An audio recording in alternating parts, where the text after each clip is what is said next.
Hoy conoceremos el caso de una niña de 5 años diagnosticada con síndrome de hiperinmunoglobulinemia D, una rara enfermedad autoinflamatoria.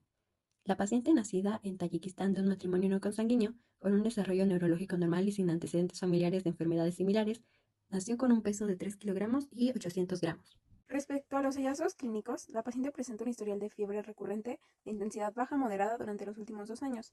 Esto acompañado de lesiones cutáneas recurrentes tipo petequiales, es decir, puntos pequeños de color rojo o morado en la piel que surgen por sangrado capilar, localizados en el tronco, abdomen y cara. Atralgia episódica, que es dolor articular que se presenta de manera recurrente, antecedentes de artritis y dolor de garganta. Por lo que en agosto de 2023 la paciente fue derivada a la clínica de reumatología del Hospital Infantil Moffitt en Teherán, Irán. Y en el examen físico se reveló palidez, fiebre moderada, sin lesiones orales, sin signos de ictericia, linfadenopatía, organomegalia y sin afecciones en el examen torácico. Diagnóstico realizado para la determinación de presencia de la mutación.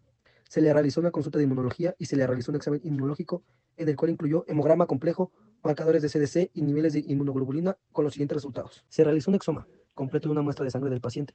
Se interpretaron las variantes específicas de interés, se realizaron siguiendo las directrices del Colegio Americano de Genética Médica y Genómica.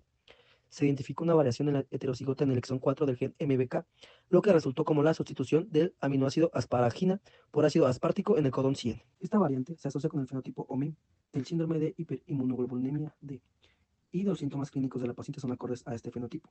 En este caso, la paciente presentó niveles significativamente elevados de inmunoglobulina D, sérica de 45 miligramos sobre decilitros, y excreción de ácido mevalónico en orina. Con base a sus hallazgos clínicos, la paciente presentó una confirmación genética de una variante heterocigota en el gen MVK y niveles significativamente elevados de ácido mevalónico, lo cual establece un diagnóstico de síndrome de hiperinmunoglobulinemia D.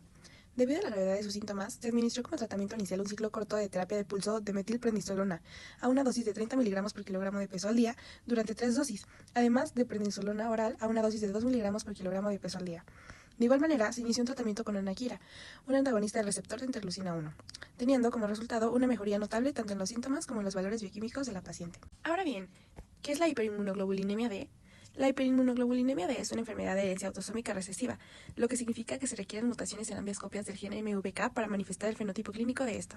En cuanto a la normalidad genética, la enfermedad se debe a mutaciones en el gen mevalonate quinasa, localizado en el cromosoma 12q24. Estas mutaciones generan una disminución parcial de la actividad enzimática, lo cual genera los síntomas característicos de la enfermedad, incluyendo fiebre recurrente, ras cutáneo y dolor articular.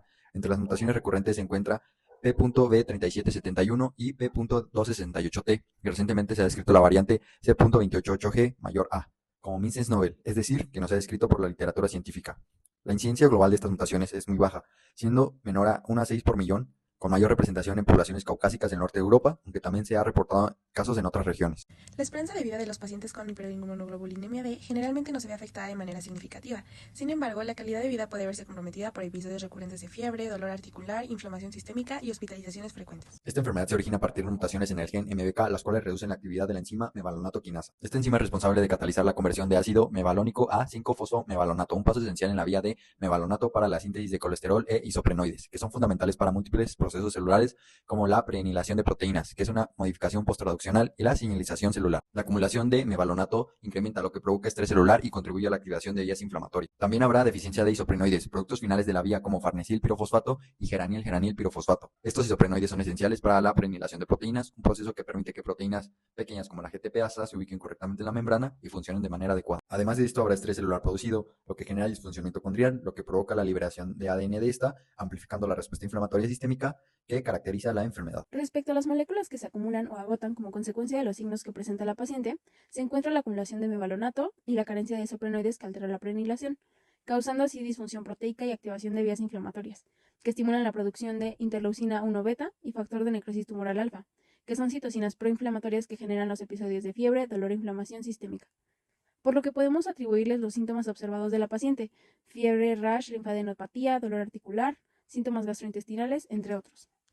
Por otro lado, los marcadores inflamatorios como PCR, velocidad de sedimentación y leucocitos se elevan en los episodios debido a la liberación de estas citocinas. Sobre el fundamento del tratamiento sugerido, el tratamiento para la hiperinmunoglobulinemia D se basa principalmente en controlar la inflamación sistémica causada por la activación extrema del sistema inmune. Es por ello que se centra en bloquear la respuesta inflamatoria medida por interleucina 1. En este caso se utiliza anakinra, un antagonista del receptor interleucina 1 que impide la unión de interleucina 1 beta a su receptor y detiene la cascada de inflamatoria. logrando así una disminución de los episodios de fiebre, dolor articular y los altos niveles de marcadores inflamatorios.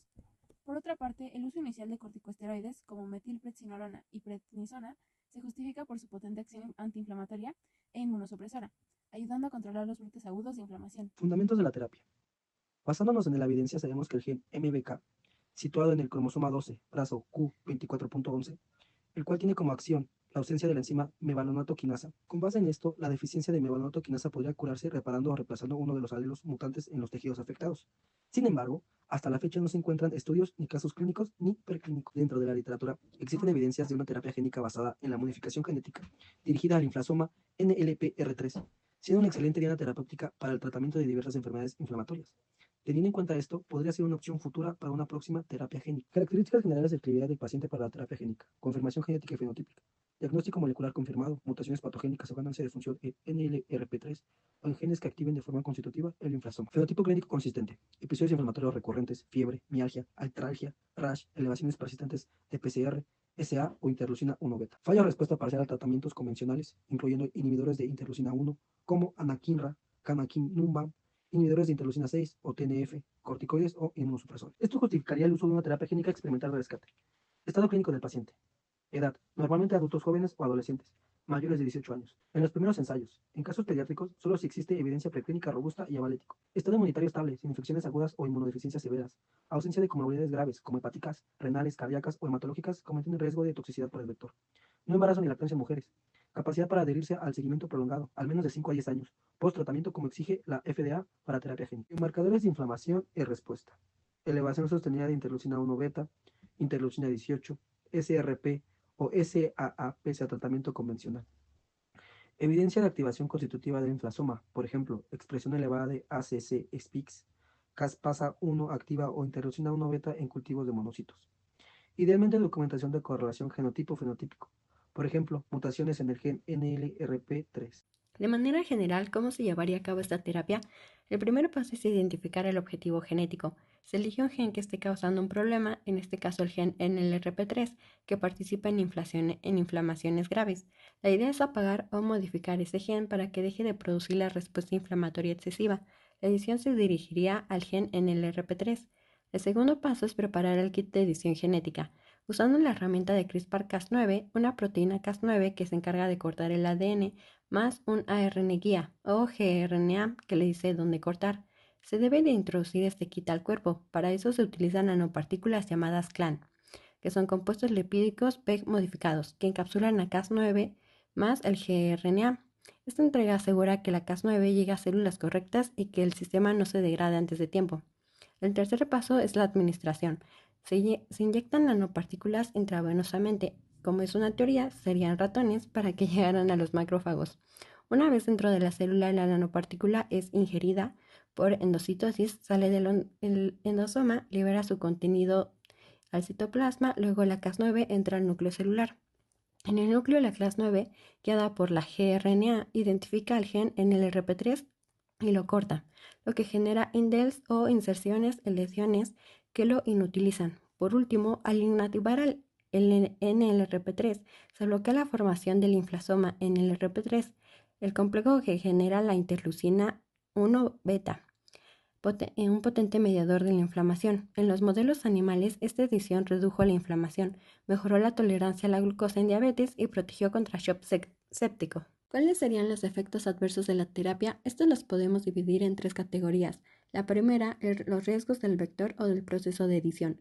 Primero está la toxicidad del vector, ya que el cuerpo puede generar una respuesta inmunitaria contra la proteína Cas9 y provocar un síndrome inflamatorio temporal. También pueden existir efectos fuera del objetivo, donde el sistema edita o silencia genes que no deberían modificarse. Y si el vector viral permanece más tiempo del esperado o se integra al ADN, podría causar complicaciones genéticas. Después están los riesgos inmunológicos por inhibir el inflasoma NLRP3. Al bloquear esta vía, el cuerpo puede volverse más susceptible a infecciones.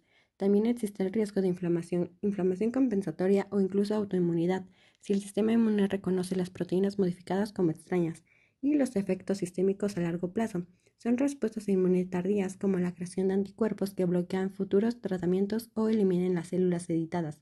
Por eso, aunque las terapias génicas son muy prometedoras, requieren un control muy preciso y seguimiento constante para evitar complicaciones a corto y largo plazo.